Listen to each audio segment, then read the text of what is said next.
இனிய நண்பர்களே, இனிய காலை வணக்கம். மிக நீண்ட நாட்களுக்கு பிறகு மீண்டும் நம்முடைய தமிழ் வாழ்முறை தொடர் ஒரு வகையில் ஒரு தடங்கல் என்று சொல்ல முடியவில்லை என்றாலும் ஒரு சிறிய இடைவெளிக்கு பிறகு மீண்டும் இன்று முதல் தொடங்குகிறது. நம்முடைய தமிழ் வாழ்முறை தொடரில் இன்றைய தலைப்பு சத்வகுணம் அல்லது அமைதியாக வாழ்க்கையை அணுகும் முறை. அதாவது நாம் எப்பொழுதுமே ஏதோ ஒரு துன்பத்தில் நாம் சாதாரணமாக நல்லியல்பாக இருக்கும் பொழுதே நாம் அமைதியாக இருத்தல் என்பது ஒன்று. எப்பொழுதும் ஏதாவது ஒரு துவேஷத்துடனோ அல்லது முறையற்ற தன்மையுடனோ அல்லது ஏதோ ஒரு மூர்க்க குணத்துடனோ இருப்பதை விட சத்துவ குணத்துடன் எதையும் எப்பொழுதுமே இருப்பது, எப்போதும் அமைதியாகவும் எப்பொழுதும் எந்தவித நேரத்திலும் நம்முடைய மனம் அல்லது குணம் மாறாமல் அமைதியான தோற்றத்துடனே காட்சியளிப்பதும் அது பிறருக்கு இனிமை தரும், நமக்கும் இனிமை தரும் என்று ஒன்று இருக்கிறது. சத்வகுணம் என்பது நமக்கு வலிமை தரும் குணம். யாரோ ஒருவர் அமைதியாக இருக்கிறார் என்றால் அவர் அசாத்திய துணிச்சலுடன் இருக்கிறார் என்பதே பொருள். ஒருவர் அமைதியாக இருக்கிறார் என்பதாலேயே அவர் ஏதோ ஒரு செயலற்று இருக்கிறார் அல்லது வலிமையற்று இருக்கிறார் என்று பொது தோற்றத்தில் காணப்பட்டாலும் அவர் அடிப்படையில் அசாத்திய வலிமையுடன் இருக்கிறார் என்றே பொருள். காந்தியம் என்பது ஒரு அசுர தன்மையுடன் வலிமையுடையது, ஆனால் வெளியில் தெரியாதது. அதுதான் இந்தியாவிற்கே விடுதலை பெற்று தந்தது. அந்த சத்துவகுணம் என்பது அசுர வலிமை வாய்ந்தது, ஆனால் நல்ல தன்மையுடன் வெளிப்படுவது. அந்த சத்துவகுணம்தான் நம்மிடையே நாம் வளர்த்து கொள்ள வேண்டும். எப்பொழுதும் சலசலவென பேசி கொண்டிருப்பவரை விட அமைதியாக இருப்பவர் தான் காரியவாதி. அவருக்கு தான் எல்லா செய்திகளையும் உள்வாங்கிக் கொள்கிறார், எல்லா செய்திகளையும் தன்னகத்தே வரவழைத்து கொள்கிறார். வரவழைத்து கொண்டு எதிரியை அணுகுகிறார். எதிரியை அணுகும் பொழுது நாம் அனைத்து ஆயுதங்களுடனும் நாம் அணுக வேண்டும். சாதாரணமாக ஒரு இன்டர்வியூ எடுப்பதற்கு ஒருவர் செல்கிறார் என்றால் அவர் யாரை இன்டர்வியூ எடுக்கிறாரோ அவர் தொடர்பான எல்லா விஷயங்களையும் சேகரித்து கொண்டு அவரிடம் பேசும் பொழுது அவரிடமிருந்து இன்னும் நல்ல செய்திகளை வெளிக்கொணர்ந்து வெளி உலகத்துக்கு காட்ட இயலும்.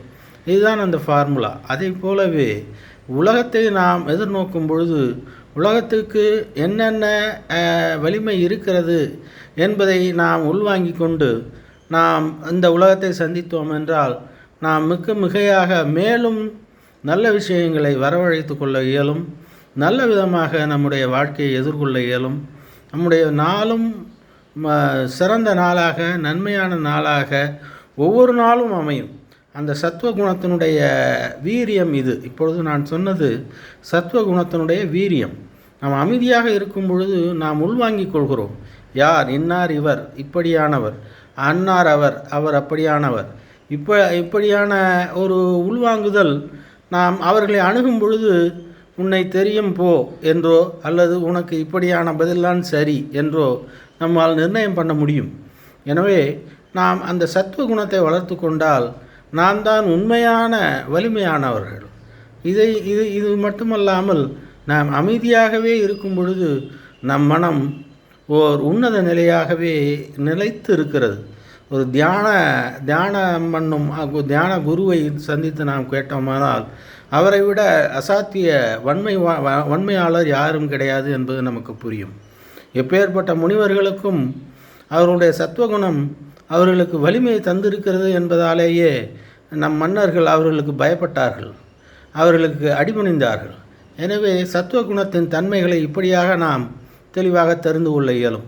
ஆகவே நாம் சத்துவகுணத்தை நம்முடைய வாழ்க்கையில் மேற்கொண்டோமானால் நம்மை விட வலிமையானவர்கள், நம்மை விட திறமையான பிரச்சனைகளை அணுகும் நபர்கள் எவரும் கிடையாது. எனவே சத்துவகுணத்தை நம் வாழ்க்கையில் மேற்கொண்டு நாம் வெற்றியாளர்களாக திகழ இயலும் என்பதை கூறிக்கொண்டு இன்றுடன் நம்முடைய அதை நாளும் வளர்த்து கொள்ள வேண்டும். அது வளர்த்து கொள்வது நான் அமைதியாக இருக்க பழகி கொள்ள வேண்டும். எப்பேற்பட்ட சூழ்நிலையிலும் எப்பேற்பட்ட துன்பம் நேரும் பொழுதும் துன்பத்தை எதிர்கொள்வது சிறிது நேரம் அமைதியுற்றிருந்தால் நமக்கு அந்த துன்பத்தை எதிர்கொள்வதற்கான வழிவகை தெரிய வரும்.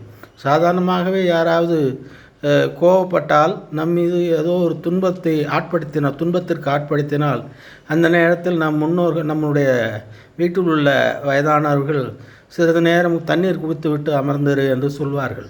அப்படி நாம் தண்ணீர் குடித்துவிட்டு அமர்ந்தோமானால் நமக்கு இதுதான் பிரச்சனை, இந்த பிரச்சனை இப்படித்தான் எதிர்கொள்ள வேண்டும்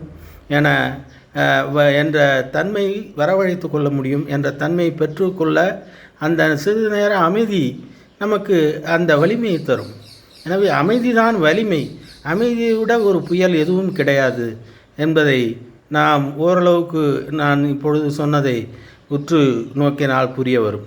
எனவே நாம் சத்துவ குணமாகிய அமைதியான குணத்தை வாழ்க்கையில் மேற்கொண்டால் நம்மை விட வெற்றியாளர்கள், வன்மையான வெற்றியாளர்கள் யாரும் இருக்க முடியாது என்று கூறி இத்துடன் இன்றைய தலைப்பை நிறைவு செய்கிறேன். நம்முடைய தமிழ் வாழ்வுமுறை தொடரும் வளரும் மிகும். தயவுகூர்ந்து நண்பர்கள் லைக் செய்யவும், பின்தொடர்க, மேலும் நண்பர்களை பகிரவும். நன்றி, வணக்கம்.